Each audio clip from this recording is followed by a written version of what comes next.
Oke, assalamualaikum teman-teman. Saya bertemu sebuah pertanyaan di dalam grup saya tentang mesin cuci satu tabung. Mereknya kurang tahu saya ini, karena beliau tidak menyebutkan mereknya. Tapi yang jelas mesin cuci ini pada saat air sudah masuk, sudah penuh, harusnya kan berputar. Dia tidak bisa berputar. Nah, dia bertanya di dalam grup. Saya akan bantu jawab pertanyaan ini. Semoga teman-teman juga bisa mengambil ilmu dari masalah ini. Apabila mungkin teman-teman punya masalah dengan yang sama, tinggal diaplikasikan ke dalam mesin cuci teman-teman. Ini ilmu teknik teman-teman. Silahkan diperhatikan baik-baik, pelan-pelan, jangan buru-buru. Saya doakan agar segala urusan teman-teman dimudahkan oleh Allah SWT dan segera dilunasi hutang-hutangnya.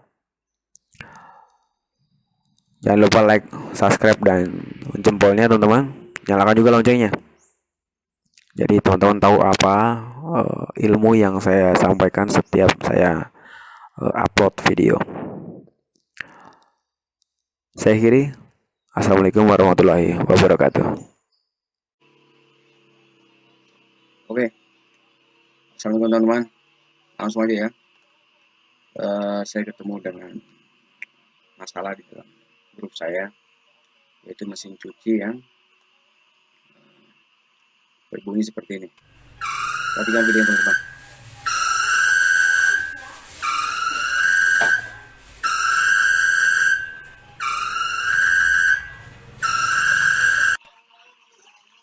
Oke, jadi di video ini pada saat mesin cucinya pada saat isi airnya sudah penuh, dia langsung seperti itu teman-teman. Jadi nggak ada gerakan sama sekali. Seharusnya kan untuk uh, mesin cuci kalau misalnya sudah selesai, sudah airnya sudah penuh, harusnya dia kan nyuci. Cuma dia nggak ada gerakan nyuci. Apa masalahnya Mas Andre? Ini tidak ada hubungannya dengan modul. Oke teman-teman. Jadi modul teman-teman ini aman, nggak ada masalah apa-apa. Masalahnya ada di kalau kita bilang itu hardware. Hardware itu sejenis perangkat keras. Kalau dalam komputer kan hardware itu kayak kipas, kemudian colokan, PC itu hardware. Kalau software menuju ke sistem. Kalau ini kan softwarenya namanya modul kalau di sini. Kalau di sini kan softwarenya namanya modul. Ini modulnya aman teman-teman. Jalur kelistrikan juga aman semuanya, tidak ada masalah. Ini bisa dibilang masalahnya ada di hardware. Hardware itu yang dimasuk hardware itu apa Andre? Dinamo itu hardware, gearbox itu hardware, panel itu hardware, kemudian kapasitor itu hardware. Ini masalahnya di hardware. Hardware itu yang saya sebutkan tadi ya. Yang pertama teman-teman teliti di sini teman-teman. Biasanya ini teman-teman tahu ya, ini namanya fanwheel. Biasanya kalau fanwheel yang udah rusak,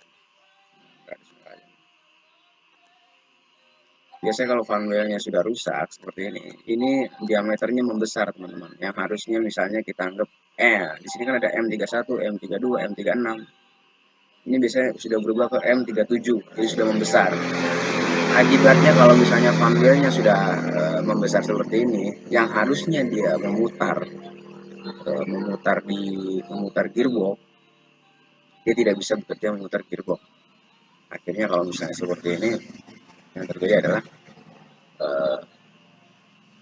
mesin tidak bisa berputar. Padahal bebannya sudah siap untuk diputar, airnya sudah penuh, karena fanwheelnya lemah. Ada juga saya ketemu kejadian fanwheelnya putus. Jadi fanwheelnya putus. Kalau fanwheelnya putus udah nggak bisa lagi. Jadi dia yang berputar tuh cuma dinamonya. Jadi kalau kita teliti lebih dalam, teman-teman harus buka, harus dibongkar tutup belakangnya itu harus wajib dibongkar. Nanti teman-teman perhatikan ada fanwheel di sini. Fanwheel itu yang hubungan antara gearbox dengan dinamo. Gearbox bentuknya seperti ini. Nah, ini gearbox. Nah, gearbox seperti ini bentuknya. Nanti di sini kan ada fanbel, teman-teman. Nah, seperti ini. Di sini kan ada fanbel. Fanbel ini terhubung antara gearbox dengan dinamo. Jadi di dinamo ada polinya, di gearbox juga ada polinya. Nah, dua-duanya itu saling kerjasama untuk memutar si gearbox. Gearbox lari ke atas, nanti larinya ke balik. Kalau misalnya fanbelnya putus, otomatis nggak ada kerjasama, putus di jalan. Makanya teman-teman wajib dibuka dulu apa yang terjadi. Saya juga ketemu kejadian gearboxnya lari, fanbelnya lari ke sini juga pernah nih. Jadi intinya kalau ilmu teknik itu teman-teman harus teliti, jangan langsung beranggapan oh ini gearboxnya rusak, oh ini modulnya rusak, oh ini nggak bisa diperbaiki harus dijual. Jangan seperti itu, dibongkar dulu, diperhatikan dulu. Yang pertama teman-teman perhatikan ini adalah gearbox. Kalau misalnya teman-teman lihat gearboxnya sudah kendor, teman-teman tahulah sepeda motor, bukan sepeda motor, sepeda anak kecil. Kalau rantainya sudah kendor kan otomatis ngayuhnya nggak bisa kenceng dia. Sama, ini juga sama. Fanbel juga sama. Kalau fanbelnya sudah kendor, dia nggak bisa muter si gearbox. Makanya solusi yang pertama adalah teman-teman perhatikan fanbelnya. Paham teman-teman ya? Saya harap solusi pertama ini teman-teman paham. Yang penting pertama fokus ke fanbel sini. Nah, kesini fanbel ya teman-teman. Jangan sampai putus, jangan sampai ada lecet. Maksudnya itu tipis, gitu, tipis. Yang tadinya diameternya harusnya 36, kan ada tulisannya M36, dia akan berubah jadi M37. Itu nggak boleh. Segera copot fanbelnya, kemudian dibelikan ke tukang servis, tukang spare part. Ini harganya kisaran Rp10.000, 10.000 sampai 15.000 lah fanbel. Paham teman-teman ya? Kita langsung lari ke yang kedua. Lalu bagaimana Mas Andre kalau sudah saya ganti fanbelnya masih seperti itu juga, atau bagaimana Mas Andre setelah saya cek fanbelnya ternyata masih bagus, nggak ada masalah? Lari ke sini teman-teman.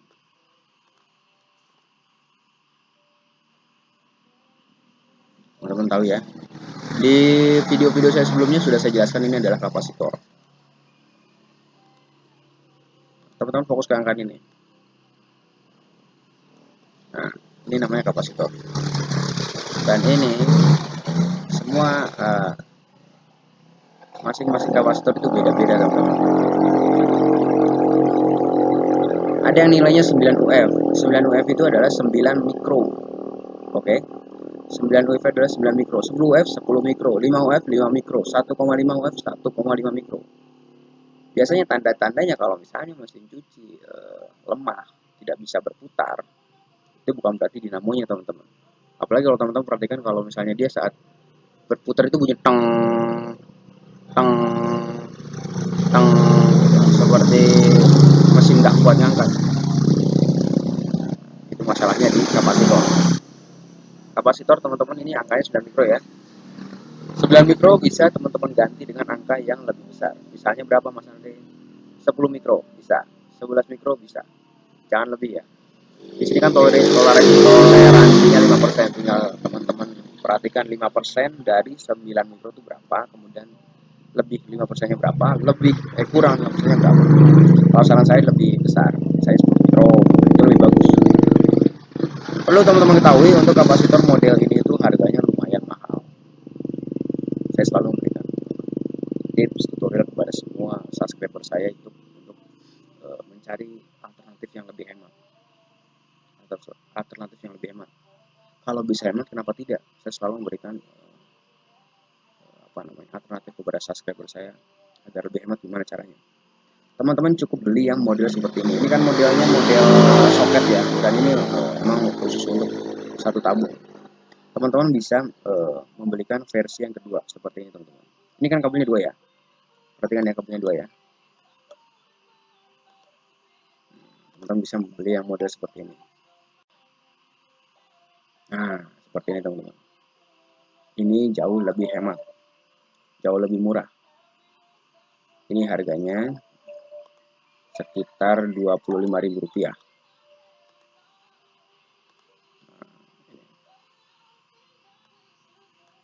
Ini angkanya berapa teman-teman?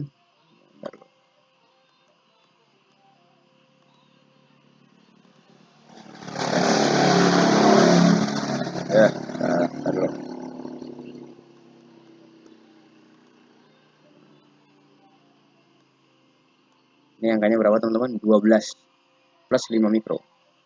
12-nya itu adalah kabel red dan yellow. Nih kabelnya teman-teman. Kabel red.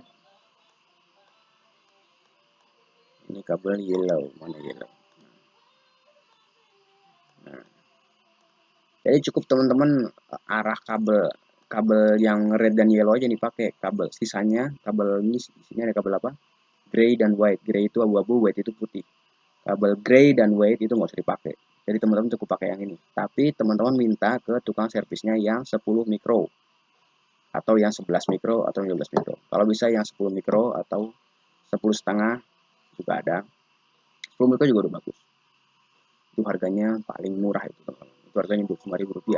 Bahkan ada toko-toko yang menjual dengan harga Rp20.000. Jadi saya selalu memberikan tips kepada subscriber saya agar hemat gimana sih biar hemat. Sama saja fungsinya teman-teman. Sama saja fungsinya. Saya sudah sering mempraktekkan, karena saya sudah bertahun-tahun di dunia elektronik, di dunia AC, jadi saya udah paham. Kemudian selanjutnya apabila teman-teman yakin kapasitornya nggak rusak ataupun teman-teman sudah diganti tetap nggak ada perubahan juga, kembali ke yang ketiga. Tapi saya jelaskan buat teman-teman ini jarang terjadi ya. Penyakit ini jarang banget terjadi. Ini bisa bertahun-tahun, mesin cuci udah tahunan baru bisa rusak seperti ini. Atau mungkin teman-teman itu bisa nyucinya tuh over, nyucinya sering over baru ininya rusak. Ini namanya gearbox teman-teman. Gearbox mesin cuci satu tabung. Ada merek LG, Samsung, Polytron, Sanken dan sebagainya. Di dalam sini ada gearbox gear. Di dalam sini ada gearnya nih teman-teman. Nah, di dalam sini ada gear dan gearnya itu bekerja satu sama lain untuk menghasilkan putaran. Dan gearnya itu sebagian besar terbuat dari besi baja, bukan plastik. Kalau satu tabung, dua tabungan pakai plastik, kalau ini pakai besi baja. Jadi kuat. Jadi kuat, dia gearboxnya kuat. Jarang banget terjadi rusak. Tapi saya juga pernah mengganti gearbox. Kalau misalnya dua hal itu teman-teman sudah lakukan nggak ada perubahan juga, positif teman-teman. Positif masalah gearnya. Ini namanya gearbox. Gearboxnya lumayan mahal teman-teman. Kalau gearbox ini bisa kisaran harga 350-an, 350 ke bawah. Ini lumayan mahal. Yang penting teman-teman perhatikan cara kerjanya dulu dan jangan langsung berasumsi kalau gearboxnya rusak. Cara ganti gearboxnya udah saya jelaskan di video sebelumnya. Jadi tinggal dibuka, teman-teman tinggal dibuka aja balingnya, baling paling atas. Teman-teman perhatikan video saya cara membuka baling atau pulsator mesin cuci. Kemudian di sini ada baut teman-teman. Di sini pasti ada bautnya. Nah perhatikan di sini ada baut. Di sini ada baut.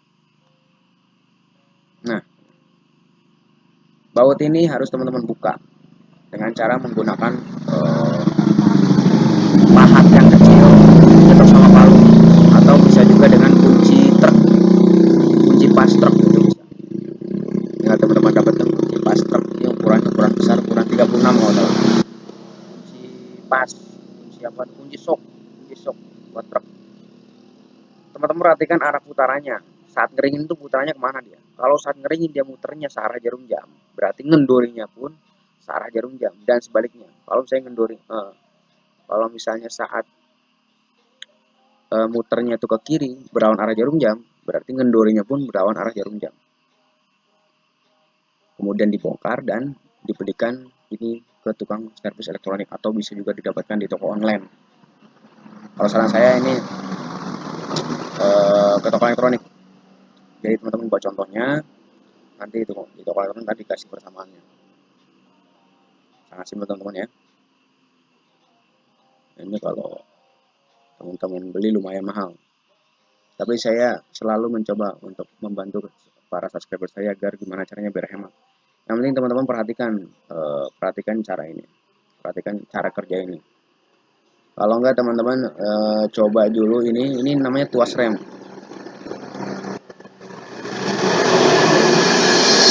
Coba dulu tuas remnya ditarik, kemudian diputer ininya, ada diputer paksa gitu, klek gitu. bisa jadi macet kalau mungkin udah 1 bulan nggak dipakai atau 2 bulan nggak dipakai, akhirnya macet. Ditarik paksa, ditarik tuasnya nih, tuas remnya ditarik ke sini ya. Kemudian ininya diputar paksa, kelak gitu pakai lap, klak klak klak klak, atau enggak diketok pakai palu sedikit biar ada gerakan ya. Biasanya apa, macet macet macet sementara karena mungkin udah jarang dipakai. Kalau itu udah terjadi, coba dites lagi, nyalakan mesinnya. Kalau misalnya udah sembuh, teman-teman udah berhasil jadi teknisi, udah bisa menjadi teknisi. Ingat pesan saya teman-teman, ini adalah ilmu teknik, ini bukan ilmu buru-buru ya, harus pelan-pelan, teliti, pahami cara kerjanya, jangan buru-buru. Semua orang bisa melakukan. Ini barang kelihatan kok. Oke, saya kira teman-teman, semoga apa yang saya sampaikan ini bermanfaat buat teman-teman. Saya kira, assalamualaikum warahmatullahi wabarakatuh.